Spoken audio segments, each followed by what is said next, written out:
ये कहानी है 1942 की, जब यूएसएस एंटरप्राइज नाम का एक शिप अपने 2000 फौजियों के साथ तैयार था जापानीज से बदला लेने के लिए। उस शिप पर कई टॉर्पीडो बॉम्बर्स और फाइटर जेट्स थे। उन्हीं में से एक बॉम्बर जो समंदर के ऊपर प्रवास कर रहा था। 3 लोग थे जो उस जहाज में सवार थे। जहाज का pilot Harry Dixon, bombardier Tony Pescula और रेडियोमैन जीन एल्ड्रिच। वो जहाज बादलों में कहीं खोकर अपनी डायरेक्शन से भटक गया। वो बहुत दूर निकल चुके थे कि अब उनका कांटेक्ट नहीं हो पा रहा था। वो आउट ऑफ रेंज हो चुके थे और जहाज का फ्यूल खत्म होने वाला था। वो वापस नहीं जा सकते थे। डिक्सन उन्हें इंस्ट्रक्शंस दे रहा था कि फ्लेयर्स, स्मोक कैंडल्स और फर्स्ट एड किट अपने साथ रखना और पैराशूट भी उठा लेना। फ्यूल अब खत्म हो चुका था और उन्हें जहाज समंदर में लैंड करना पड़ा। ये समंदर था पैसिफिक ओशन, जहाँ किसी का खो जाना यकीनी मौत है। अब जहाज आहिस्ता आहिस्ता डूब रहा है और जहाज के डूबने से पहले उन्हें अपना जरूरी सामान निकालना है। डिक्सन जहाज से बाहर निकलता है और राफ्ट खोलने की कोशिश करता है। दूसरी तरफ एल्ड्रिच और पेस्क्यूला की बेल्ट नहीं खुलती। वो दोनों जहाज के साथ ही डूब रहे हैं और कोशिश कर रहे हैं कि बेल्ट खुल जाए।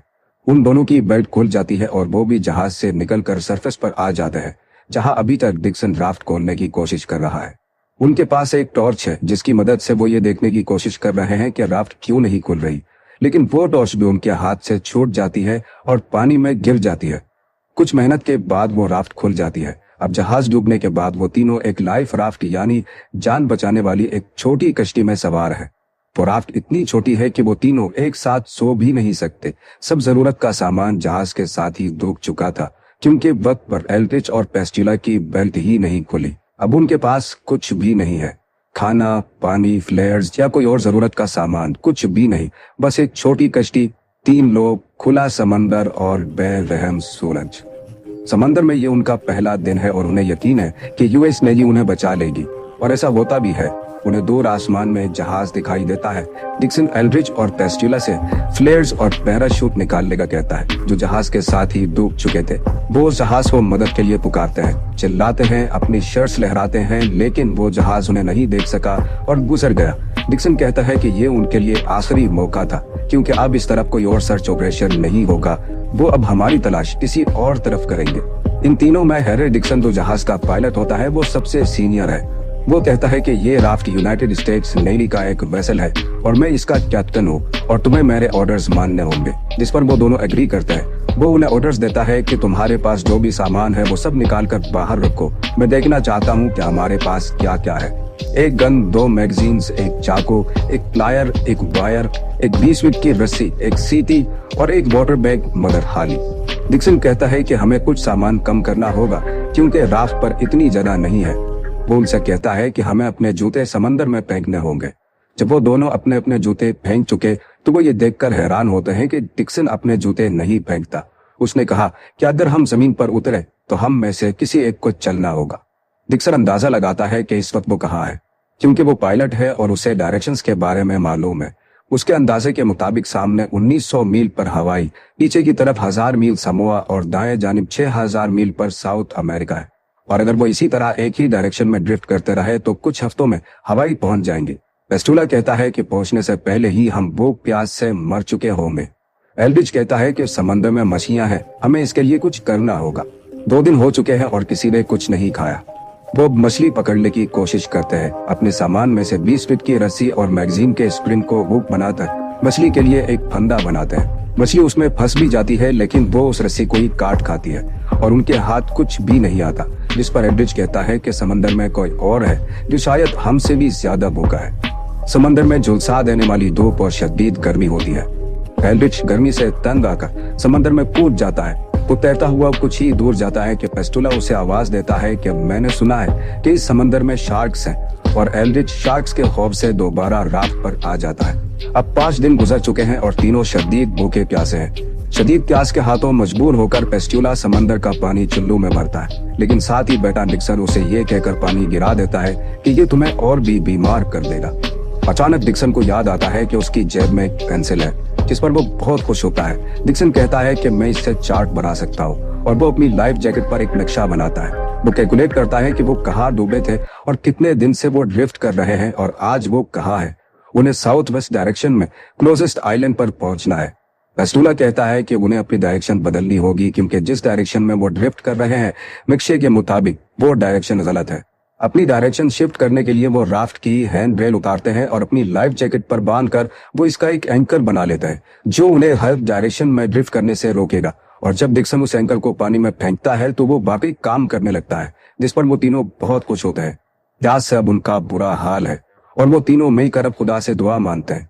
एल्ड्रिच कहता है कि हमने कोई अच्छे काम नहीं किए, लेकिन हम मुश्किल में हैं, हमें आपकी मदद चाहिए। डिक्सन कहता है कि हमारी कश्ती की तरह जितनी भी कश्तियां समंदर में भटक गई है, सबको उनकी मंजिल मिल जाए। पेस्टुला कहता है कि मैं भी वही कहना चाहता हूं जो इन दोनों ने कहा, लेकिन इसके अलावा यह भी कि हमें अब बारिश चाहिए। लेकिन बारिश नहीं होती, जिस पर पेस्टुला मायूस हो जाता है और एल्ड्रिच उसे कहता है कि परेशान मत हो, खुदा को कुछ वक्त दो। और उसी रात बारिश हो भी जाती है। वो तीनों बहुत खुश होते हैं क्योंकि बहुत दिनों के बाद ये पानी की पहली बूंद थी। एल्ड्रिच सुबह शाम डांटा लटकाए बैठा रहता है, लेकिन वो एक भी मछली नहीं पकड़ सका। डिक्सन उसे देखकर कहता है कि मैंने तुमसे ज्यादा पेशेंस वाला आदमी आज तक नहीं देखा। तुम एक हफ्ते से मछली पकड़ रहे हो लेकिन एक भी नहीं पकड़ पाए। इस पर एल्ड्रिच कहता है कि मैं जहाँ से आया हूँ वहाँ एक कहावत है, डोंट कैच डोंट ईट। मछलियाँ उसके कांटे के आसपास मंडराती हैं और चली जाती हैं। बॉपी जेब से चाकू निकालता है। डिक्सन उसे कहता है कि मैंने तुम्हें मना किया था कि तुम चाकू मत निकालना, इससे रात को नुकसान होगा। लेकिन वो चाकू से मछलियों पर वार करने लगता है। डिक्सन उसे रोकता है कि वो ऐसा ना करे क्योंकि वो इससे राफ्ट को नुकसान पहुंचा सकता है। एक दफा तो उसे लगता है कि उसने राफ्ट में चाकू मार दिया है और डिक्सन उसे कहता है कि तुम अब चाकू मत निकालना, नहीं तो राफ्ट डूब जाएगी। लेकिन वो चाकू असल में एक शार्क को लगता है, जिससे वो राफ्ट पर उठाते हैं और उसे मारकर खा लेते हैं। लेकिन शार्क का खून समंदर में गिरने से वहां बहुत सारी बड़ी बड़ी शार्क्स आ जाती है जो उनके राफ्ट के आसपास मंडलाने लगती है। रात के वक्त एल्ड्रिच मूड होने के लिए अपना हाथ समंदर में डालता है और अचानक ही उस पर शार्क हमला करती है, जिससे उसका हाथ शदीद जख्मी हो जाता है। समंदर में अब इनका 15वां दिन है और पेस्टुला गन हाथ में लिए निढाल बैठा था। एल्ड्रिच आहिस्ता से उसे कहता है कि मुझे अपनी गन दो, मुझे अपनी गन दो अगर तुम खाना चाहते हो। एल्ड्रिच उससे गन लेता है और अपने सामने फायर करता है, जिससे वो एक परिंदे को मार गिराता है जो उनकी राफ्ट पर आकर बैठा था। डिक्सन जो सो रहा था गोली की आवाज सुनकर घबराकर चिल्लाने लगता है और जब उसे मालूम होता है कि एल्ड्रिच ने एक परिंदा मारा है तो वो समंदर में परिंदे को उठाने के लिए छलांग लगा देता है।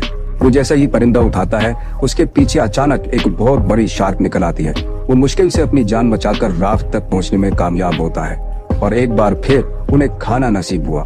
लेकिन वो शार्क अब हर वक्त उनका पीछा ही करती रहती है। 20वें दिन सुबह जब डिक्सन की आंख खुली और दोनों को सोता हुआ देखा तो वो उन दोनों पर चिल्लाने लगा कि मैंने तुम्हें ऑर्डर्स दिए थे कि एंकर पर हर वक्त नजर रखना, लेकिन तुम दोनों के सोने की वजह से अब शायद हम अपनी डायरेक्शन से भटक चुके हैं। मैंने तुम्हें ऑर्डर्स दिए थे लेकिन तुम लोग ड्यूटी पर सो रहे हो। एल्ड्रिच कहता है कि तुम्हारी वजह से आज हम यहाँ इस हाल में, तुम्हारी वजह से हम अपने रास्ते से दूर निकले और हमारा रास्ता टूट गया। डिक्सन कहता है कि हाँ, हम जब जहाज में थे तो कुछ लम्हों के लिए मैं सो गया था, जिसकी वजह से हमने रास्ता खो दिया। हमारी इस हालत का जिम्मेदार मैं ही हूँ। मैं पायलट हूँ जिसने अपना जहाज, अपना क्रू, यहाँ तक कि अपना आप भी खो दिया। वो उन दोनों से माफी भी मांगता है और इस सारी सिचुएशन का जिम्मेदार खुद को ठहरा देता है। एल्ड्रिच कहता है कि ये मैप काफी नहीं है, लेकिन अब यही एक चीज हमारे पास है जो हमें घर तक पहुंचा सकती है। डिक्सन को अचानक ख्याल आता है कि उसके जूते कहाँ हैं। वो एल्ड्रिच से उसका चाकू लेता है और अपने जूते काट कर उसका चप्पू बना लेता है। अब वो इस चप्पू से अपनी डायरेक्शन कंट्रोल करता है। उन्हें समंदर में 30 दिन हो चुके हैं। वो तीनों बुरी तरह निडाल है। अब उनमें इतनी भी एनर्जी नहीं रही कि वो चप्पू चला सके। उसी दिन एक भयानक तूफान आता है। डिक्सन एल्ड्रिच से कहता है कि तुम याद रखना कि पेस्टुला को तैरना नहीं आता। अचानक एक बड़ी लहर डिक्सन को राफ्ट से गिरा देती है। वो बहुत मुश्किल से राफ्ट को पकड़ पाता है। डिक्सन देखता है कि उसके सामने एक बहुत ऊंची लहर है जो उन्हें डुबोने वाली है। वो लहर उनकी कश्ती उल्टा देती है और उनका बचा कुचा सामान भी पानी में बह जाता है। राफ्ट उलट चुकी है। एल्ड्रिच और डिक्सन दोनों एक साइड पर राफ्ट को पकड़े तैर रहे थे। उन्होंने देखा कि पेस्टुला मिसिंग है। वो उसे आवाज देते हैं तो वो राफ्ट की दूसरी तरफ होता है। वो तीनों मिलकर राफ्ट को सीधा करते हैं और उसमें फिर से बैठ जाते हैं। अब तूफान थम चुका है। वो अजीब अजीब बातें करते हैं। उन्हें समंदर में अब कुछ न कुछ दिखाई देने लगता है। उन्हें शराब दिखाई देते हैं। उन्हें अब यकीन हो चुका है कि वो अब नहीं बचेंगे। वो मायूसी की बातें करने लगते हैं। लेकिन पेस्टुला कहता है कि हम अब इतनी दूर आकर हार नहीं मान सकते और वो अपने हाथों से चप्पू चलाने लगता है। लेकिन वो कब तक ऐसा कर सकते थे? वो थक चुके थे। घास की शिद्दत से उनका गला सूख चुका था। डिक्सन चुल्लू में समंदर का पानी भरता है और पी लेता है। उसी वक्त एल्ड्रिच कहता है कि मैंने सामने कुछ हरा सा देखा है और तीनों उसी तरफ देखने लगते हैं। वो वाकई एक आइलैंड था। वो उस आइलैंड को देखकर बहुत खुश होते हैं और तीनों अपने हाथों से चप्पू चलाकर साहिल तक पहुंचते हैं। 34 दिन बाद उन्हें जमीन मिली है। वो 20 फरवरी 1942 को पुका पुका आइलैंड पर उतरते हैं। उन्होंने 1000 मील से भी ज्यादा का सफर किया। वो उस आइलैंड पर 2 झोपड़ियां देखते हैं और उसी तरफ चल पड़ते हैं। डिक्सन को नेली क्रॉस से नवाजा जाता है कि उसने अपने क्रू को बचाने के लिए लीड किया और उसने फिर कभी किसी मिशन में जहाज नहीं उड़ाया। पेस्ट्यूला को जो इंजरीज हुई उनकी वजह से वो नेवी में अपना करियर नहीं बना सका। 1986 में उसकी मौत पर उसकी बाकियात समंदर में बहा दी गई। एल्ड्रिच रेडियो मैन की हैसियत से सर्व करता रहा और 1946 में उसने पेस्ट्यूला की बहन फ्रांसिस से शादी कर ली और आखिर में इन तीनों की असल तस्वीर दिखाई जाती है, जिसमें ये तीनों